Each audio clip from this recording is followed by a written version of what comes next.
Welcome back. Today we are talking with Terry Lee. Terry, great first and second segment, talking about operational resilience and vendor risk management. Now we're going to talk about something you alluded to earlier, enterprise risk management. What is enterprise risk management? Hey Alex, thanks for having me back. It's great to talk to you again. Enterprise risk management is the process and methods by which an organization manages the risks that could impact the pursuit of their goals or objectives. It could be a disruption of any type. Generally, in the world of governance, risk, and compliance, or GRC, we're talking about non-financial risks, really operational risks. If you're a financial services institution, you also have to manage credit risk, market risk, liquidity risk. And all of those together with operational risk are generally considered enterprise risk management. Sometimes it feels like there's a disconnect then between some of the risk assessments that we're doing for business continuity or resilience, and then a whole new set of risks being set up on the Right. enterprise side. How do you bring them together? So you really touched on a common problem in business continuity programs. They are in many organizations, they're disconnected from the enterprise risk management team or ERM team. Now, in some organizations, BCM is a part of the ERM team, but Mhm. in many, it's not. It's under the IT department or some other part of the organization. I've even seen BCM teams under legal and procurement before. The connection between the two is really strong. An organization, regardless of what type of risks you're managing, business continuity, operational, they should be using the same foundational set of information, the same risk library, the same controls library, the same structure and definition of the business for business units and locations, so that you can actually have a consistent measurement of risk across the organization. So what's interesting is that in BCM, there is a business impact assessment, which is a form of risk assessment, but there's also a risk assessment. And when the BCM team is doing a risk assessment, you got to ask yourself, well, why aren't they using the risk assessment that the enterprise risk management team used? In many places they are, and there is consistency, but there's still a lot of organizations where they're really just disconnected from each other. But how do you go about bringing them together? Because as you mentioned, BCM will be under one part of an organization, and enterprise risk management would obviously be under risk management. How Well, do you bring the results together so that they can identify common risks that we can work together to mitigate, or establishing contingency plans or mitigation plans that help contribute to enterprise risk management? So how do you go about making them talk or bring them together? um, well, it's a great question because I think it's kind of one of the hardest things to do because you have to change the culture of the organization. You have to get buy-in and have a culture of working together so that the ERM, BCM, and other types of risk teams, IT risk, for example, are working under one umbrella. And it doesn't mean that they have to be reporting to the same person, Mhm. like a chief risk officer, although in many places they do. But they should be sharing a common set of goals and objectives and foundational information. If an organization is running their risk or BCM programs on spreadsheets, it's going to be really hard for them to come together because working from a common set of spreadsheets is very difficult. There's no change management to really speak of, and you don't have the visibility that you need to be able to look across divisions and risk types and impact types to be able to understand what's really happening in risk. This is where an integrated suite product for enterprise risk management that has the capabilities for risk policy, BCM, internal audit, and certainly managing compliance, findings, and issues. This is where a single suite product really helps an organization change the culture. You talked about using the same assessment there.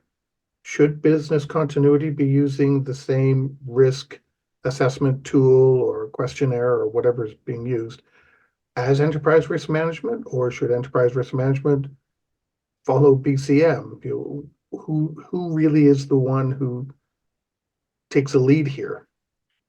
Well, the method that's used and the data and information that's used to support the risk assessment should be consistent between any group or team within an organization conducting a risk assessment. And organizations conduct all types of risk assessments.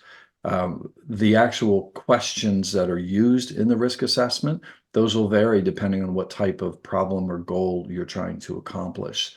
So the business continuity team's risk assessment, it may have additional questions around recovery and testing and exercising for the particular business unit or product line that they are assessing.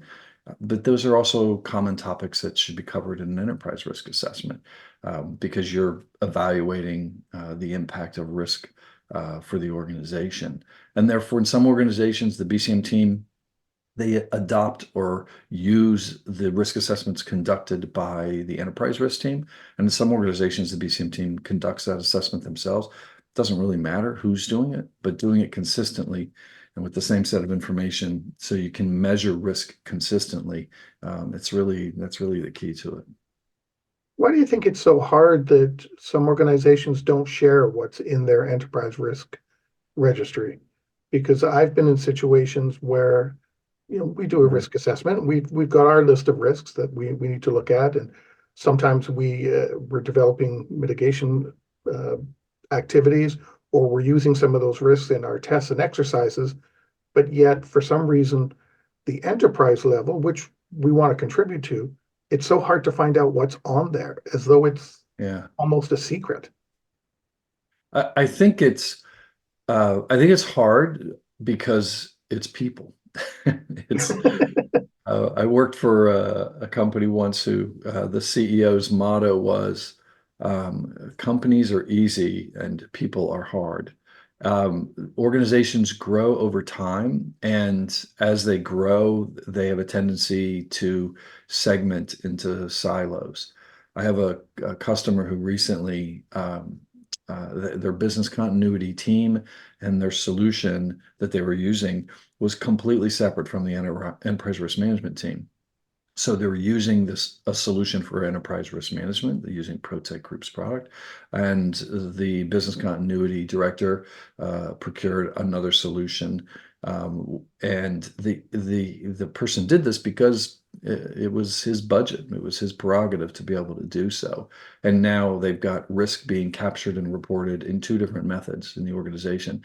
And that's how it happens. It happens because there are departments and divisions, and if people don't have that shared vision of working together with the shared information, then they bifurcate, and you end up with different methods of reporting and measurement. So it really starts at the top of the organization. Sometimes at the top of the organization, the C-level executives have to say, we're going to do it this way, rather than let departments or division heads decide the way they want to do it. There needs to be a common approach Mhm. to managing risk. From our perspective, we use a concept called risk in motion because risk is in motion all the time. It's dynamic and it's always changing. And this means that the businesses need to be really forward thinking and have a more dynamic approach and a more dynamic risk profile. Bringing all that information together around a particular risk in one place and one method, that's what provides the visibility into what's really going on from a risk perspective. So do we run the risk then of really sometimes not addressing the risks of the enterprise? We just end up Yeah, addressing the risks of a function or an application yeah, without really looking at what the board of directors and the C-suite are actually concerned about. yeah. I think that's a really important difference to me between business continuity management and operational resilience. Operational resilience really, in a way, kind of elevated what is done in continuity to an enterprise level, saying, how are we resilient as an organization, and what is the impact to our customer? Whereas in many organizations, business continuity, they're doing BIAs and assessments at a business unit or a department level. Mhm. But most importantly, you have to look at a process level because processes transcend organizational structures. And when you group those processes together into whatever the product or service that the company produces in order to generate revenue, you see that it's not just done by one team in one department. It might be Right. that service might be produced by 10 teams and 10 departments in 10 countries around the world. Yeah, you could pick any process, let's say a payroll, and every employee has Yeah, to insert their hours. Well, it doesn't just start by the person in the payroll department. It actually starts with your people who are inputting exactly. their hours. And then it funnels Exactly. through applications and goes through the whole thing right to your Yeah. financial institution until it ends up in my account, I mean their account. So Exactly. so what other things, well, holy cow, where time is flying already. What other things would you like to share with enterprise risk management? We have a central approach to the way we think about risk and the way that an organization manages risk to their objectives. And we look at the life cycle of risk because risk might impact the organization or it might not. It might just bypass the organization, whether it's operational risk or compliance or resilience or vendor or IT or cyber. And that means to us, having a consistent approach to managing risk. We have a diagram that describes this, and I'm happy to share it if you have the Sure. time. Do you want me to put it up on the screen for you? Yep. Okay, give me 1 second here. There we go. There we go. So this is a diagram of our concept of risk in motion, and it's not about it's not about modules or things like that. It's about having a consistent method for identifying and assessing risks, monitoring them through things like control testing and risk metrics and compliance attestations, responding to incidents and breaches and complaints in an ever-changing environment, and ultimately guiding the ongoing improvement of the risk management framework of the organization. And this means in an enterprise risk management environment, doing the the boring, tedious stuff of risk management, but doing it really, really well. And that is risk assessments and attestations and controls assurance and managing incidents and managing issues and audit findings. And if you do those things consistently, and you do them in a shared environment using the same sets of information, you can very easily have a complete profile of risk for the organization. And that includes sharing that information and using that information in your business continuity program. I like what you said that it's in motion, that it's continuous, which is just like the business continuity life cycle as well. It's Yeah, continuous. It's not a exactly. one-time thing or linear. It's as your diagram. It's circular. Yes, It just goes around and around and continues. And you can jump in depending on what gets identified anywhere in this cycle. exactly. You don't always start at identify and assess risk. Sometimes something comes and hits you right off the bat, and you're in the respond and recovery part of it. Yeah, agreed. You summed it up perfectly. See, you're not just a BCM guy, you're an ERM Yeah, I've been talking to you risk guys way too much.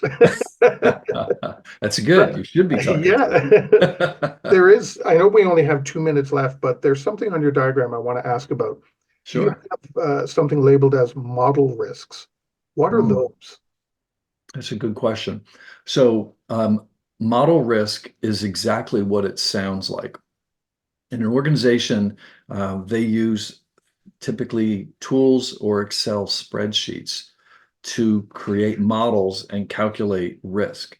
For example, think about in a bank or credit union in particular, they'll create, often using a piece of software or an Excel type spreadsheet system, they'll create a model to calculate credit risk. How much credit risk are we willing to take? Or they'll do the same around liquidity risk or market risk, and they'll model it to determine what their risk appetite should be or what the potential scenario might be or the environment might look like months and months down the road. And the models go through a formal process of development, testing and validation, review and approval, and then are in place typically on an annual basis because if it's really germane to the success of the business, then they're going to be reviewed and approved at the executive level, at the board level. Those models need to be managed, Yeah. because if the models themselves are not validated or have errors or are accessed by people that shouldn't be modifying them, then it could pose a serious risk to the organization. So in model risk management, we are tracking and managing the actual models that are used by the organization to calculate different types of risk. Well, on that, we've come to the end of the show. Any final thought you'd like to share on enterprise risk management?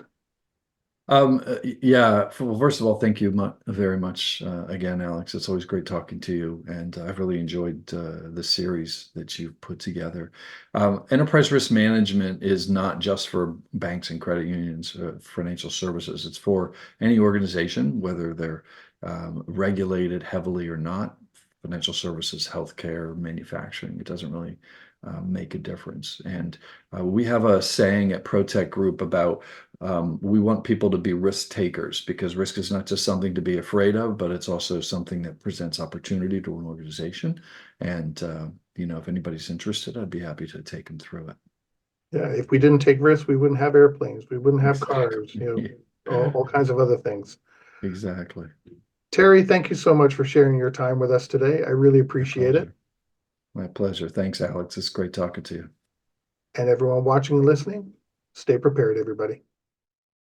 If you liked that video, thumbs up. If you didn't like that video, thumbs down. But leave me a message and let me know your thoughts. Of course, don't forget to subscribe. And in the meantime, stay prepared, everybody. Welcome back. Today we are talking with Terry Lee. Terry, great first and second segment talking about operational resilience. And I forgot what our other topic was right off the top of my head. Vendor risk management. I'm going to do that Alex, introduction. we had so much fun. Thanks, Alex. Great I'm to going to do that introduction again. Okay. That was fun.